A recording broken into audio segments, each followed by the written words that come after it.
안녕하십니까? 임직 예정자 여러분. 오늘 영상으로 교육 영상을 모두 마무리하게 됩니다.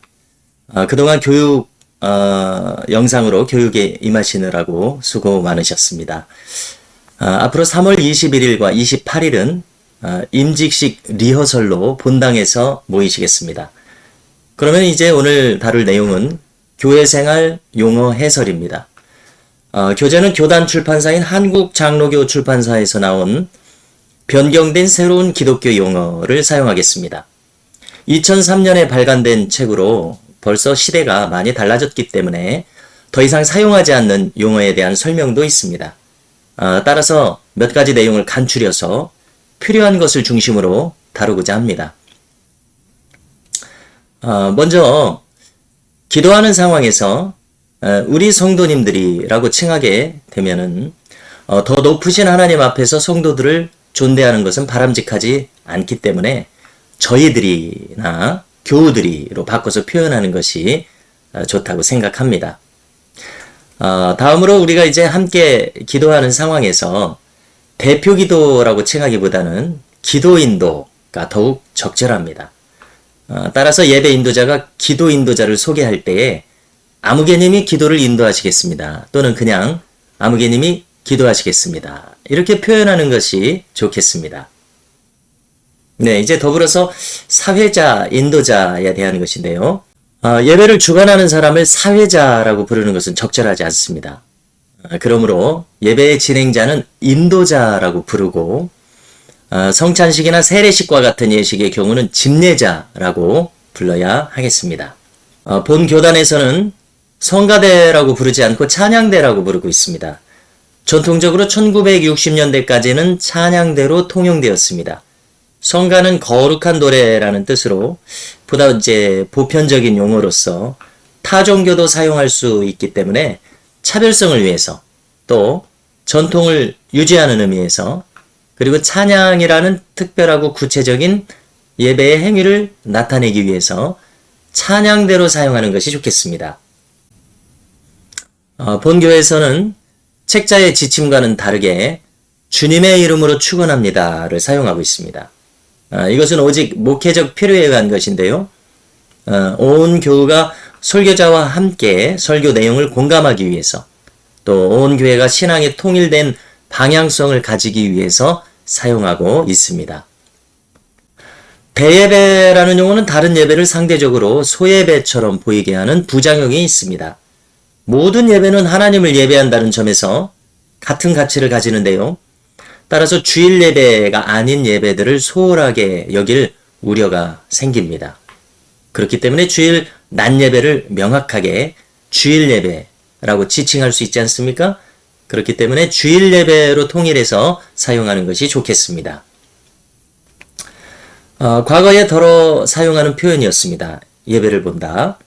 네, 속뜻은 충분히 이해할 수 있지만 예배를 본다는 것이 이제 방관한다는 의미를 연상시키기도 하기 때문에 예배를 드린다고 해야 예배를 받으시는 대상이신 하나님을 높이는 의미가 있기 때문에 예배를 본다는 말을 사용하지 않아야 되겠고 예배를 드린다는 정확한 표현을 사용해야 하겠습니다.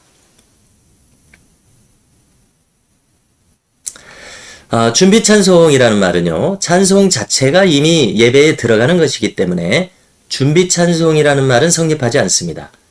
만약에 필요한 상황이라면 자리를 정돈해 주시기 바랍니다. 이런 말을 독립적으로 사용해 주시면 되겠습니다. 정규 예배, 세례식, 성찬식, 이런 예식들, 이것은 서로 분명하게 구별해서 사용해야 되겠습니다. 뿐만 아니라 기도회나 부흥회 같은 경우에 간단한 순서로 진행하게 되는데 이런 경우는 예배라고 부르기보다는 집회라고 부르는 것이 타당하겠고 새벽기도회, 수요기도회, 금요기도회와 같이 기도회라고 부르는 것이 더욱 좋겠습니다. 헌금이라는 말은 금전에 한정해서 지칭하는 말입니다.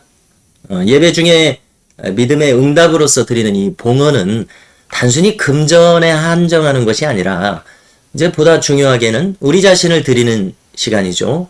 또 그리고 우리 자신이 부여받은 것들, 곧 우리 자신과 은사, 물질, 시간, 정성 모든 것을 드림으로써 응답하는 시간이죠. 그렇기 때문에 보다 작은 개념인 헌금이라는 말보다는 봉헌이라는 말을 사용하는 것이 더욱 적절하겠습니다.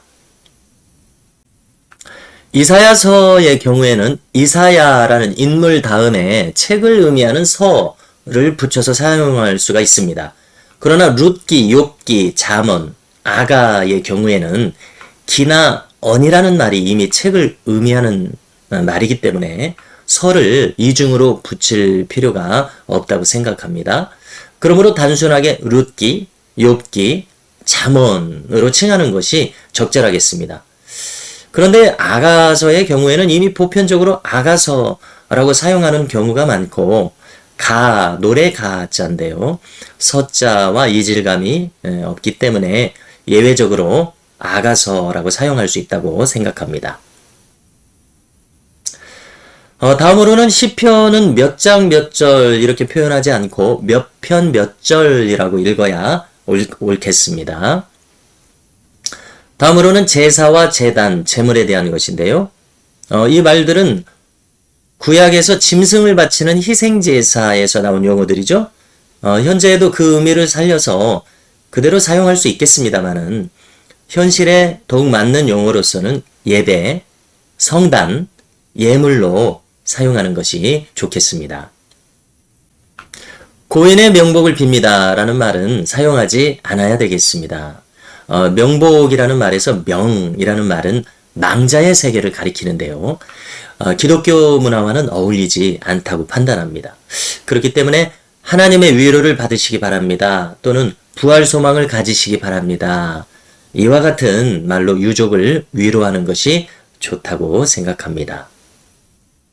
미망인이라는 말이 있는데요. 이 말은 순장제도에서 유래한 말입니다.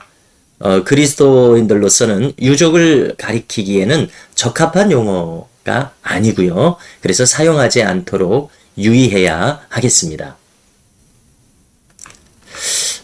또한 한국인의 언어 문화상 예수님과 성령님은 그냥 부르는 것보다는 존칭으로 부르는 것이 훨씬 좋겠습니다.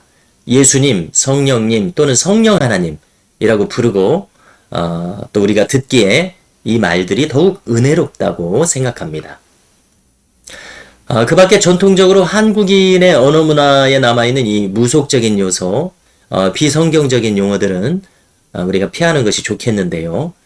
그 실례로서 도로아미타불, 공연불, 보살같다, 부처님 가운데 토막, 신선노름, 도사, 신주 모시듯 한다, 명당짜리, 넋두리, 도깨비 장난, 일진이 사납다, 살이 낀다, 귀신 같다, 액땜을 한다, 운수가 나쁘다, 재수없다, 사주팔자, 손 없는 날, 운명에 맡긴다. 이와 같은 용어들은 성경의 사상으로는 수용할 수 없는 말들입니다. 우리가 사용하는 것에 유의하는 것이 좋겠습니다. 여러분, 이제 임직식이 약 2주 앞으로 다가왔는데요. 영상으로 이루어지는 피택자 교육은 본 영상으로 마무리가 됩니다. 그동안 기도하시면서 함께 임직식을 맞을 수 있기를 바랍니다.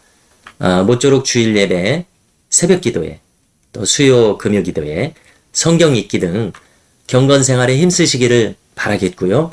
특별히 삶의 예배로 살아가는 일상의 현장에서 성경의 정신으로 살아가기 위해서 힘쓰시기를 바랍니다. 그러면 이상으로 모든 과정을 마치겠습니다. 주님의 이름으로 축복합니다. 감사합니다.